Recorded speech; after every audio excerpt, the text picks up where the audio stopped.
ሰላም ጤና ይስጥልን ውድ የቻናላችን ተከታታዮች የፕሮግራማችን ቤተሰቦች ይህ አብዲ ራዋ ቲዩብ ነው። ፕሮግራማችንን ላይክ በማድረግ እንዲጀምሩ አዲስ የሆናችሁ ሰብስክራይብ በማድረግ ለቻናላችን ቤተሰብ እንድትሆኑ እንዲሁም ይህንን ፕሮግራም ከሀገር ውጭ የምታደምጡ እንደ ሁሉ ጊዜው ድጋፍ እንድታደርጉ በአክብሮት እየጋበዝን ንጉስ ጥላይ በትናንትናው ዕለት ያደረክልን የሱፐር ታንክስ ድጋፍ ከልብ እያመሰገንን በማንቸስተር ደርቢ እሁድ ከሚደረጉ ተጠባቂ ጨዋታዎች መካከል ምሽት የሚደረግ የሁለቱ የአንድ ከተማ ክለቦችን የሚያገናኝ የፕሪሚየር ሊግ ጨዋታ ነው።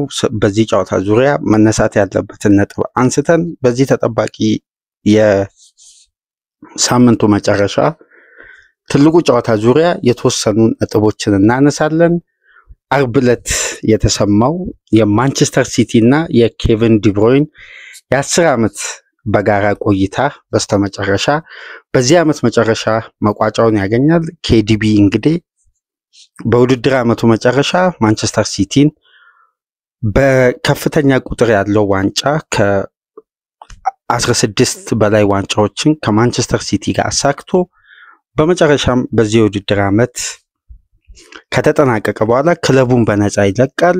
ተጫዋቹ እንግዲህ በራሱ ሶሻል ሚዲያ ይፋ ባደረገው መልኩ ኬቨን ዲብሮይን የመጨረሻ የማንቸስተር ደርቢ ጨዋታውን ዛሬ ኦልድ ትራፎርድ ላይ ያደርጋል ማለት ነው። በተመሳሳይ ደግሞ ከሰሞኑን አንዳንድ ከትላልቅ ሚዲያዎች የሚወጡ ጭምጭምታዎች አሉ በብሩኖ ፈርናንዴዝ እና በሪያል ማድሪድ ዙሪያ። ብሩኖ ፈርናንዴዝ ስሙ ከሪያል ማድሪድ ጋር ተያይዞ እየተነሳ ይገኛል። ሪያል ማድሪዶች እንግዲህ በዘንድሮ የውድድር ዓመት የሉካ ሞድሪች የረጅም ጊዜ ተተኪ አድርገው ለመገልገል በተደጋጋሚ በማንቸስተር ዩናይትድ ስቴዲየም ተገኝተው ብሩኖ ፈርናንዴዝ እንደመለመሉ ጠቁመው እንግዲህ ለተጫዋቹ 80 ሚሊዮን ፓውንድ በዚህ ዓመት መጨረሻ ሳመር ላይ ለማቅረብ ማቀዳቸውን ሲነገር ቆይቷልና ሁለቱ ተጫዋቾች ምናልባት የመጨረሻ የማንቸስተር ደርቢ ዛሬ ኦልድ ትራፎርድ ላይ ያደርጉ ይሁን እንግዲህ በዚህ የውድድር ዓመት መጨረሻ የምናየው ነው የሚሆነው። ኬዲቢ እንደሚለቅ ተረጋግጧል። የብሩኖ ፈርናንዴዝ ግን የኮንትራት ማፍረሻ ተከፍሎ ነው እንግዲህ ሪያል ማድሪድ ተጫዋቹ ላይ ጠንካራ ፍላጎት እንዳለው አብዛኛው የእግር ኳስ ቤተሰብ ያደመጣችሁ ይመስለኛል። በተለይ የሪያል ማድሪድን ጥቆማ በማድረግ በስፋት በመጻፍ የሚታወቁ የስፔን ሚዲያዎች ይሄን ጉዳይ ያለፉትን ጊዜ ሲያራግቡ ቆይተው እንግዲህ በስተመጨረሻም ከእንግሊዝ ሚዲያ የሚወጡትን ጥያቄዎች በተመለከተ ሩበን አሞሪም አርብ ዕለት መግለጫ ሰጥተው ነበር። ከኛ ጋር ብሩኖ ፈርናንዴዝ ይቆያል፣ ይሄን ነገር ደግሞ ለራሱ ለብሩኖ ነግሬዋለሁ የሚል ሐሳቡን ሰጥቶ ነበር። እንግዲህ በዚህ የውድድር ዓመት መጨረሻ የምናየው ጉዳይ ነው። ነገር ግን በጨዋታው ዙሪያ ከሚነሱ ነጥቦች መካከል በዋነኝነት ሁለቱ ክለቦች በተለያየ ፎርም ላይ ሆነው ነው የዛሬውን ጨዋታ የሚያደርጉት። ሲቲ ቶፕ 4 ቦታን ይዞ ለማጠናቀቅ፣ ማንቸስተር ዩናይትድ አሁን ከሚገኝበት ደረጃ ራሱን ከፍ በማድረግ በጥሩ ደረጃ ለማጠናቀቅ እንዲሁም የሐሙሱን የዩሮፓ ሊግ የመጀመሪያ ዙር ከኦሎምፒክ ሊዮን ጋር የሚያደርገውን ጨዋታ አሸንፎ ወደ ቀጣዩ ዙር በደርሶ መልስ ጨዋታ በተሻለ ውጤት አልፎ ያን ውድድር አሳክቶ እንግዲህ ወደ ሻምፒየንስ ሊግ ቦታን ይዞ ለማጠናቀቅ የሚያስችለውን ውጤት ለማስመዝገብ ዩሮፓ ሊግን ለማንሳት ከየትኛውም ጊዜ በላይ ራሱን ዝግጁ ማድረግ ያለበትም ወቅት ነው። ስለዚህ ለሁለቱም ክለቦች የዛሬው ጨዋታ ፍጹም መነቃቃት የሚያስፈልገው፣ በውድድር ዓመቱ ደግሞ ሁለቱም በሚታወቁበት ፎርም ወይም ከዚህ ቀደም ባላቸው ታሪክ ባላቸው በዚህ ውድድር ላይ ከፍተኛ ጥንካሬ ዛሬ ላይ ሁለቱም ቡድኖች ይህንን ጥንካሬ አጥተው በተለያየ ደረጃ ላይ ነው የሚገኙትና ለሁለቱም ቡድኖች እንግዲህ ዳግም አንሰራርቶ በቀሪ የፕሪሚየር ሊግ ጨዋታዎች ወደ ውጤት ለመመለስ የሚያስችል የደርቢ ጨዋታ ነው። በየትኛውም ደረጃ ላይ ይሁን የደርቢ ጨዋታ ነው። ትኩረቱ ዕለታዊ ጉዳይ ነው። ከ3 ነጥብ በላይ ነው። አንዱ ክለብ በአንዱ ላይ የሚወስደው የበላይነትን እዛው በከተማ ዙሪያ ላለ ከፍተኛ ትኩረት የሚያስፈልገው ጉዳይ ስለሆነ ሁለቱም ይህን ጨዋታ በተለየ መልኩ ይመለከታሉ ተብሎ ይጠበቃል። ሲቲ እንግዲህ 5ኛ ደረጃ ላይ ነው የሚገኘው በ30 ጨዋታ 51 ነጥብ ይዞ ትናንትና አስቶን ቪላ ማሸነፉን ተከትሎ ወደ ሲቲ ቀረብ ብሏል። በነጥብ እኩል ሲሆን በግብ ክፍያ ሲቲ በልጦ ነው እንግዲህ 5ኛ ደረጃ ላይ መቀመጥ የቻለው። ማንቸስተር ዩናይትድ እንግዲህ 13ኛ ደረጃ ላይ ነው የሚገኘው። ካሸነፈ ወደ ብሬንፎርድ ነጥቡን አጥብቦ እዛው 13ኛ ደረጃ ላይ በመቀመጥ የነጥብ ልዩነቱን ወደ 1 ማጥበብ የሚችልበት አጋጣሚ ነው የሚሆነው። የዘንድሮው የማንቸስተር ዩናይትድ እና የማንቸስተር ሲቲ ግንኙነት በብዙ መልኩ በሁለቱ አሰልጣኞች መካከል ያለውን ፍጥጫ የሚያጎላ ጨዋታ ነው። ሩበን አሞሪም እንግዲህ የመጀመሪያ አሰልጣኝ ናቸው። በአንድ የውድድር ዓመት በሁለት የተለያየ ክለብ ፔፕ ጋርዲዮላን ያሸነፈ ብቸኛ አሰልጣኝ ነው።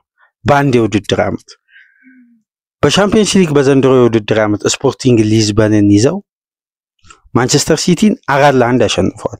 ከዛም በኋላ በድጋሚ ደግሞ ኢታሃድ ላይ በአስደናቂ የመጨረሻ ደቂቃ ሞመንት በብሩኖ ፈርናንዴዝ እና አማድ ዲያሎ ግብ ታግዞ 2-1 ኢታሃድ ላይ ማሸነፋቸው ይታወሳል። ይሄን ጨዋታ ደግሞ የሚደግሙ ከሆነ በአንድ የውድድር ዓመት ፔፕ ጋርዲዮላን 3 ጊዜ ያሸነፈ ብቸኛ አሰልጣኝ ነው የሚሆኑት በታሪክ። ይህን ታሪክ ለመስራት እንግዲህ በሜዳቸው ዛሬ የፔፕ ጋርዲዮላን ቡድን ያስተናግዳሉ። ፔፕ ወቅታዊ ብቃቱ እንግዲህ የወጥነት ችግር አጋጥሞት የተጫዋቾች ጉዳት ተደራርቦ የተጫዋቾች እድሜ አሳሳቢ ደረጃ ላይ ደርሶ ነው እንግዲህ የዘንድሮ የውድድር ዓመት የሲቲ አስፈሪነት እንደ ወትሮ ሳይሆን በአንዳንድ ተጋጣሚዎች ያሸንፋል ሲባል እየተሸነፈ ከተለያዩ ውድድሮች ውጪ ሆኖ እንግዲህ በኤፍኤ ካፕ ያለፈው ሳምንት በርንማውዝን በማሸነፍ ነው ወደ ግማሽ ፍጻሜ ማለፍ የቻለው።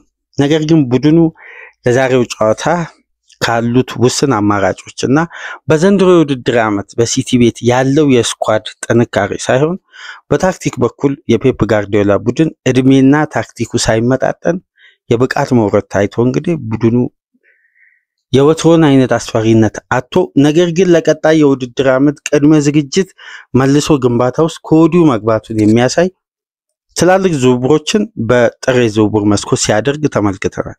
ማንቸስተር ዩናይትድ በተመሳሳይ መልሶ ግንባታ ውስጥ ለመግባት የተለያዩ ክፍተቶች አሉ። እሱን ለመድፈን ደግሞ የፋይናንስ ስርዓቱን በማይጥስ መልኩ ራሱን ለማጠናከር ሳመርን እየጠበቀ ነው የሚገኘው። ስለዚህ ሁለቱም ቡድኖች ለቀጣይ የውድድር ዓመት ራሳቸውን መልሶ ግንባታ ውስጥ የሚያስገቡ በተለያየ ፎርም ላይ የሚገኙ ሁለት ቡድኖች ነው ዛሬ ኦልድ ትራፎርድ ላይ የሚፋለሙት። ዛሬው ጨዋታ የሁለቱ ቡድኖች ግንኙነት በተለያየ መልኩ ነው የሚገኘው። በተለይ በቡድን መረጃ በኩል ማንቸስተር ዩናይትድ አንዳንድ መልካም ዜናዎች ሲኖሩት ሲቲ ደግሞ ከወትሮ ያጫወት መንገድ አስገዳጅ የሆነ ለውጥ ለማድረግ የሚገደድበት ሰዓት ላይ የደረሰ ይመስላል። በተለይ የፊት መስመር አጥቂው የኤርሊ ሃላንድ ረጅም ሳምንት ከሜዳ መራቅ ከ5 እስከ 7 ሳምንት ይርቃል ብሎ ፔፕ ጋርዲዮላ መግለጫ ሰጥቷል። ከበርንማውዙ ጨዋታ በኋላ በኤፍኤ ካፕ ተጫዋቹ ያጋጠመው ጉዳት እንግዲህ ረጅም ጊዜ ከሜዳ ያርቋል። ምናልባት የመጨረሻ የሊግ ጨዋታዎች ላይ ሊመለስ ይችላል የሚል ተስፋ አለ። ነገር ግን ተጫዋቹ ያጋጠመው ጉዳት ለተወሰኑ ጊዜያት ከሜዳ እንደሚያርቀው ተረጋግጧል። የዛሬም ጨዋታ ያመልጧል። ነገር ግን ማንቸስተሮች ከ2 ወር በኋላ ኮቢ ማይኑ ከቡድኑ ጋር ትሬኒንግ መስራቱን ተከትሎ ለዛሬው ጨዋታ ሊሰለፍ የሚችልበት እድል አለ። ይሄንን ተከትሎ ማንቸስተር ዩናይትድ በአማካይ ስፍራ አዲስ አማራጭ ሊያገኝ ይችላል። እስከ መጨረሻ ድረስ መመልከት አለብን። ስላልተረጋገጠ ተጫዋቹ ለዛሬው ጨዋታ በቡድን ስብስብ ውስጥ ይካተት አይካተት የተረጋገጠ ነገር የለም። ነገር ግን ቡድኑ የአርብ ዕለት ባደረገው ትሬኒንግ ለመጀመሪያ ጊዜ ከ2 ወራት በኋላ ተመልሶ በቡድን ውስጥ ተካቶ ትሬኒንግ ማድረግ ችሏል። ነገር ግን በማንቸስተር ዩናይትድ በኩል የተሰማው የመጨረሻ የቡድን መረጃ ማቲያስ ዴሊት ከኖቲንጋም ፎረስት ጋር ያለፈው ሳምንት ማንቸስተር ዩናይትድ በፕሪሚየር ሊግ በሲቲ ግራውንድ 1-0 በተሸነፈበት ጨዋታ ባጋጠመው ጉዳት ምክንያት ለዛሬው ጨዋታ የመሰለፉ እድል ጠባብ ነው እየተባለ ነው። አልተረጋገጠም። ከዚህ ጨዋታ ውጪ ሊሆንም ይችላል። ተጫዋቹ በስብስብ ውስጥም ሊካተት ይችላል። እስካሁን ድረስ አልተረጋገጠም። አጠራጣሪ ነው። ተጫዋቹ በኦልድ ትራፎርድ የደርቢ ፍልሚያ የመሰለፉ እድል ጠባብ ነው እየተባለ ነው የሚገኘው። በአጠቃላይ ደግሞ በማንቸስተር ሲቲ በኩል ማኑዋል አካንጂ፣ ናትላ አኬ፣ ስቶንስ፣ ሃላንድ እንዲሁም ረጅም ጊዜ ከሜዳ የራቀው ሮድሪን ጨምሮ ለዛሬው ጨዋታ በሲቲ በኩል አይሰለፉም። ባለፈው ረቡዕ ማንቸስተር ሲቲ ሌስተርን 2-0 ባሸነፈበት ጨዋታ በጃክ ግሪሊሽ እና በኡመር መርሙሽ ግቦች ሌስተርን ሲያሸንፍ በቡድን ውስጥ ያልተካተተው አብዱልከሪም ኩሳኖቭ ለዛሬው ጨዋታ በድጋሚ ወደ ቋሚ 11 ይመለሳል ተብሎ ይጠበቃል። በቡድን መረጃ በኩል ያለው ወቅታዊ ይህን ፕሮግራም እስከምናጠናክርበት ድረስ የወጣው የቡድን መረጃ ይህን ይመስላል። ከዚህም በኋላ እንግዲህ የሚወጡትን በሌሎች ፕሮግራሞች ይዘንላችሁ ምንመጣ ይሆናል። ለመጀመሪያ ጊዜ እንግዲህ ከ2019-20 የውድድር ዓመት በኋላ ማንቸስተር ዩናይትድ በፕሪሚየር ሊግ የደርሶ መልስ ድል ለማድረግ ነው ዛሬ ኦልድ ትራፎርድ ጋር ከማንቸስተር ሲቲ ጋር የሚያደርገው ጨዋታ የሚጠበቀው። ቡድኑ ለሁለት ተከታታይ ጨዋታ በዘንድሮ የውድድር ዓመት ድል ቀንቶት አያውቅም። ከኢንተርናሽናል ብሬክ ቀደም ብሎ ሌስተርን አሸነፈ። ከኢንተርናሽናል ጨዋታ መልስ በኋላ በኖቲንግሃም ፎረስት 1-0 ተሸነፈ። ከዛም በኋላ እንግዲህ የዛሬውን ጨዋታስ የሩበን አሞሪም ማንቸስተር ዩናይትድ በዘንድሮ የውድድር ዓመት 13 ጊዜ ተሸንፏል። ማንቸስተር ዩናይትድ በክለቡ እግር ኳስ ታሪክ በአንድ የውድድር ዓመት የተሸነፈው የጨዋታ ብዛት 14 ነው። እስካሁን ድረስ 13 ጨዋታ ተሸንፏል። ይሄ ደግሞ በክለቡ ታሪክ ውስጥ ደካማ ሪከርድ የተባለበት ወቅት ነው። ቡድኑ 14 ጨዋታ የተሸነፈው ዛሬ የግድ ሩበን አሞሪም እና ልጆቻቸው የማሸነፍ ግዴታ ውስጥ ገብተው ነው ጨዋታውን የሚያደርጉት። በማንቸስተር ሲቲ መሸነፍ የክለቡን ደካማ ሪከርድ የሚመዘገብበት የደርቢ ጨዋታ መሆን እንደሌለበት አሰልጣኙም ከጨዋታ በፊት ለስካይ ስፖርት የሰጡት ጋዜጣዊ መግለጫ ይህን ሐሳብ በስፋት በመጥቀስ ነው አስተያየታቸውን የሰጡት። እንዲሁም ማንቸስተር ዩናይትድ በዘንድሮ የውድድር ዓመት 30 ካደረጋቸው ጨዋታዎች ውስጥ በ10ሩ ግብ አላስቆጠረም። ለዚህ ደግሞ እንደመነሻነት የቀረበው በዘንድሮ የውድድር ዓመት ማንቸስተር ዩናይትድ በቶፕ 5 ውስጥ የሚገኙ ክለቦች ከማንቸስተር ዩናይትድ ጋር ሲያደርጉ ቡድኑ ደካማ ሪከርድ ነው እስካሁን ድረስ ያስመዘገበው። 2 አቻ ሲወጣ በ6 ጨዋታዎች ሽንፈት አስተናግዷል።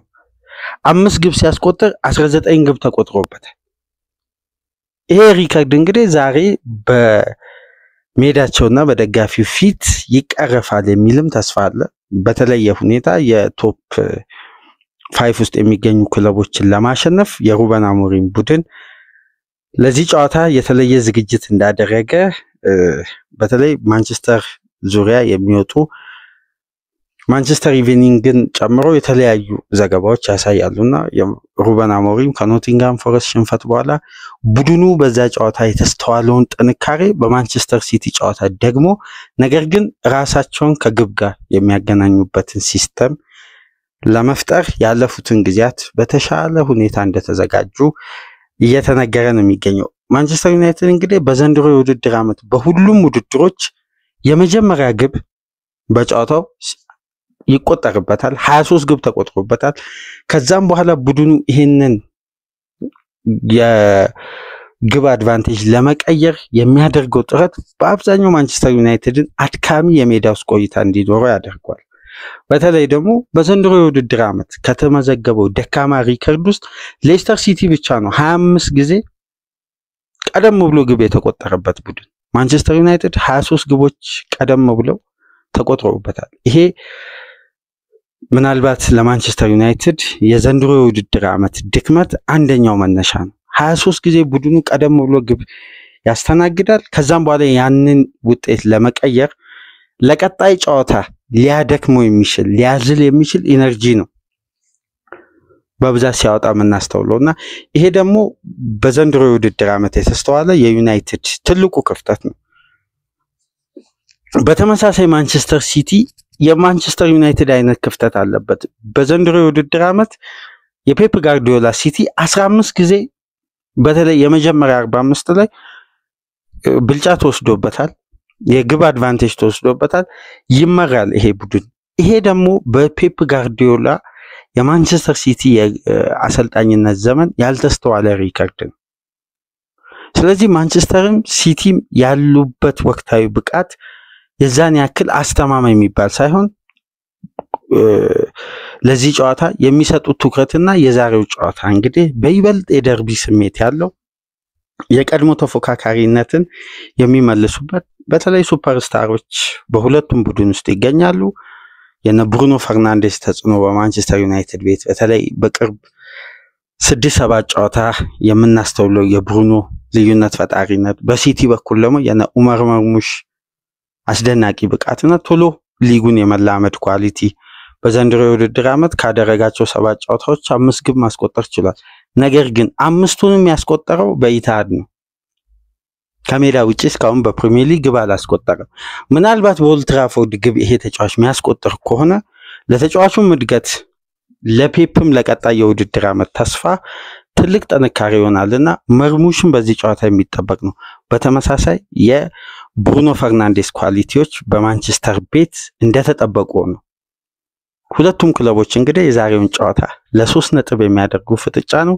የኬቪን ዲብሮይን ስንብት መሰማቱ በጣም የሚያስገርም ነው። 10 ዓመት በ2015 በ54.6 ሚሊዮን ፓውንድ ወደ ሲቲ የመጣው ይሄ ፕሌይሜከር በፕሪሚየር ሊግ ውስጥ ከተመለከትናቸው ምርጥ አማካዮች መካከል አንዱ ነው። ግብ የሆነ ኳስ አመቻችቶ በማቀበል ግቦችን በማስቆጠር የማንቸስተር ሲቲ በተለይ የፔፕ ጋርዲዮላ የማሸነፊያ ቁልፍ ነበር። ዛሬ ላይ እንግዲህ እድሜው ብቃቱ ከሊጉ ጋር እኩል በቀድሞ ስታንዳርድ መዝለቅ ስለማይችል በስተመጨረሻ እንግዲህ ኬቪን ዲብሮይን እና ሲቲ የሚለያዩበት የመጨረሻው ውድድር ዓመት ሆኗል። ዲብሮይንን የመሰለ ፕሌይሜከር ባለፉት 10 ዓመት በሊጉ አይደለም በአምስቱ ትላልቅ ሊግ የተመለከትን አይመስለኝም። በ10 ቁጥር ቦታ አንድ የ10 ቁጥር ተጫዋች ሊያሟላ የሚችለውን ኳሊቲ በሙሉ በውስጡ የያዘ በፕሪሚየር ሊጉ በሁሉም ውድድሮች ያደረጋቸው ግብ የሆኑ ኳሶችን አመቻችቶ ያቀበለው ለቡድኑ አጋሮች የሚያስደንቅ ናቸው። ለምሳሌ 177 ግብ የሆኑ ኳሶችን በማንቸስተር ሲቲ ቤት አመቻችቶ አቀብሏል። በፕሪሚየር ሊጉ 118 አሲስቶችን አድርጓል። ከ106 በላይ ግቦችን ማስቆጠር ችሏል። 413 ጨዋታ ለማንቸስተር ሲቲ በሁሉም ውድድሮች አድርጓል። 19 ዋንጫዎችን አሳክቷል። 16 የቶፕ ፍላይት ዋንጫዎችን ማሳካት የቻለ 6 ፕሪሚየር ሊግ፣ 5 ካራቦ ካፕ፣ 2 ኤፍኤ ካፕ፣ 1 ቻምፒየንስ ሊግ፣ 2 ኮሚቲ ሺልድ፣ ክለብ ወርልድ ካፕ፣ ሱፐር ካፕ። ዲብሮይን በሲቲ ቤት ያላሳካው ዋንጫ የለም። አስደናቂ ፕሌይሜከር ነው። ይሄ ተጫዋች እንግዲህ በ33 ዓመቱ የኮንትራት ማብቂያው ላይ የኮንትራቱ የመጨረሻ የውድድር ዓመት ላይ ነው የሚገኘው። ትናንትና ፔፕ ጋርዲዮላ በሰጠው ጋዜጣዊ መግለጫ መሰረት ማንቸስተር ሲቲ ለተጫዋቹ ኮንትራት እንዳላቀረበ ፔፕ ጋርዲዮላ አረጋግጧል። ነገር ግን ለኬቪን ዲብሮይን በማንቸስተር ሲቲ ስቴዲየም ዙሪያ ሐውልት ሊቆምለት እንደሚገባም አያይዞ አንስቷልና የቡድኑ ሌጀንድም እንደሆነ እዛ ጋር አንስቶ ጠቁሟል። እንደ ዲብሮይን አይነት በኳሊቲው ከፍ ያለ እያንዳንዱ ኳሶቹ ለተጋጣሚ ቡድን አደጋ የሆነ ተጫዋች በፕሪሚየር ሊጉ ያለፉትን 10 ዓመት በወጥ በሆነ ብቃት እንደ ዲብሮይን ማሽን የሆነ ተጫዋች በዛ ቦታ ላይ የተመለከትን አይመስለኝ። ለ10 ዓመት 277 የፕሪሚየር ሊግ ጨዋታ አድርጓል። 70 ግቦችን አስቆጥሯል። 118 አሲስቶችን ማድረግ ችሏል። 663 ሹቶችን ሲያደርግ 827 እድሎችን ክሬት አድርጓል። 4 ፔናልቲ ያስቆጥሯል። 4 በቀጥታ ቅጣት ምቶችን ማስቆጠር ችሏል። በተጋጣሚ መጫወቻ ቦክስ ውስጥ 29 ግቦችን ሲያስቆጥር ከቦክስ ውጪ 41 ግቦችን አስቆጥሯል።